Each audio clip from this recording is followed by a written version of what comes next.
Assalamualaikum warahmatullahi wabarakatuh. Perkenalkan, saya Jeremy Chandra Bakti Sitanggang dengan NIM C1B023062. Di sini saya akan menjelaskan materi tentang dampak manajemen kinerja terhadap organisasi. Gimana kita ketahui sendiri, manajemen kinerja adalah sebuah proses sistematis yang digunakan oleh organisasi untuk mengidentifikasi, mengukur, mengembangkan, dan mengevaluasi kinerja karyawan dan tim, yang bertujuan untuk memastikan bahwa kinerja individu dan kolektif berkontribusi secara efektif terhadap pencapaian tujuan strategis organisasi. Implementasi manajemen kinerja yang efektif memiliki dampak signifikan dan multidimensi terhadap berbagai aspek organisasi. Adapun dampak-dampak dari manajemen kinerja ini ialah yang pertama, peningkatan pencapaian tujuan organisasi. Yaitu pertama, keselarasan tujuan, yang dimana manajemen kinerja membantu menyelaraskan tujuan individu dan tim dengan tujuan strategis organisasi secara keseluruhan, dengan pemahaman yang jelas tentang bagaimana kontribusi mereka terhadap visi dan misi perusahaan. Karyawan menjadi lebih fokus dan termotivasi untuk mencapai target yang ditetapkan. Yang kedua itu pengukuran dan pemantauan kemajuan, yang dimana sistem manajemen kinerja menyediakan mekanisme untuk mengukur dan memantau kemajuan terhadap tujuan-tujuan tersebut. Dan yang ketiga ada akuntabilitas. Dengan adanya target yang jelas dan mekanisme pengukuran, manajemen kinerja menciptakan akuntabilitas di semua tingkatan organisasi. Dan yang kedua ada peningkatan kinerja individu dan tim, dan yaitu kejelasan harapan. Melalui proses penetapan tujuan dan ekspektasi kinerja yang jelas, karyawan memahami apa yang diharapkan dari mereka. Kedua, umpan balik konstruktif. Manajemen kinerja yang efektif mencakup pemberian umpan balik yang reguler dan konstruktif. Umpan balik membantu karyawan memahami kekuatan dan area pengembangan mereka, memungkinkan mereka untuk meningkatkan keterampilan dan kinerja dari waktu ke waktu. Ketiga, pengembangan kompetensi. Proses manajemen kinerja yang seringkali mengidentifikasi kesenjangan kompetensi antara kinerja saat ini dan kinerja yang diharapkan. Yang kemudian ada peningkatan efisiensi dan produktivitas.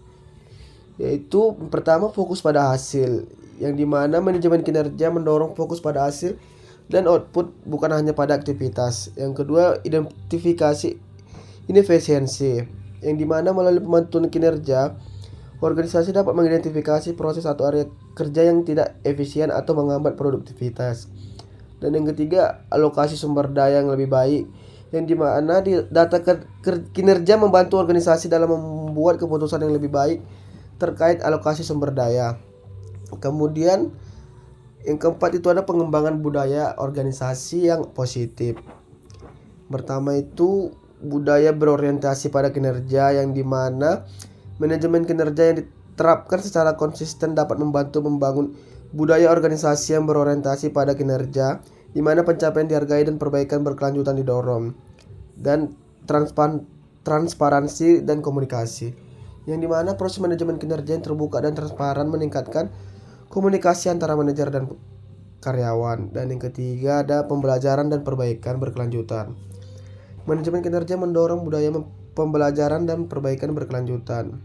Kemudian yang kelima, pengambilan keputusan yang lebih baik.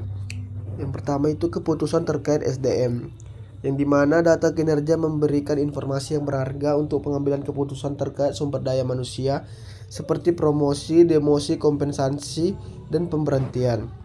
Kedua itu perencanaan strategis, yang dimana informasi kinerja historis dan tren kinerja dapat menjadi input penting dalam proses perencanaan strategis organisasi. Dan yang terakhir itu ada peningkatan retensi karyawan. Yang pertama itu pengakuan dan penghargaan, yang dimana sistem manajemen kinerja yang baik mengakui dan menghargai kontribusi karyawan. Yang kedua, peluang pengembangan karir, yang dimana manajemen kinerja sering kali mencakup diskusi tentang pengembangan karir dan penyediaan peluang untuk pertumbuhan profesional. Yang ketiga, hubungan manajer karyawan yang lebih baik. Komunikasi yang terbuka dan umpan balik yang konstruktif dalam proses manajemen kinerja dapat memperkuat hubungan antara manajer dan karyawan. Kemudian ada tantangan dari dampak berikut, ialah yang pertama, resistensi karyawan dan manajer. Yang kedua, kurangnya keterampilan manajer. Yang ketiga, sistem yang kompleks dan birokratis. Yang keempat, kurangnya dukungan dari pimpinan. Dan yang terakhir, fokus yang berlebihan pada evaluasi. Mungkin begitu saja yang bisa saya sampaikan. Adapun dari penjelasan yang saya sampaikan memiliki kesimpulan, yaitu manajemen kinerja memainkan peran krusial dalam keberhasilan jangka panjang sebuah organisasi. Dampaknya meluas dari peningkatan pencapaian tujuan strategis hingga pengembangan budaya organisasi yang positif dan peningkatan daya saing. Dengan mengimplementasikan sistem manajemen kinerja yang efektif, organisasi dapat memberdayakan karyawan, meningkatkan efisiensi, dan mencapai kinerja yang lebih unggul. Namun, penting untuk mengatasi tantangan implementasi dan memastikan bahwa sistem tersebut dirancang dan dilaksanakan dengan cara yang adil, transparan, dan berfokus pada pengembangan. Mungkin begitu saja yang bisa saya sampaikan. Sekian dan terima kasih.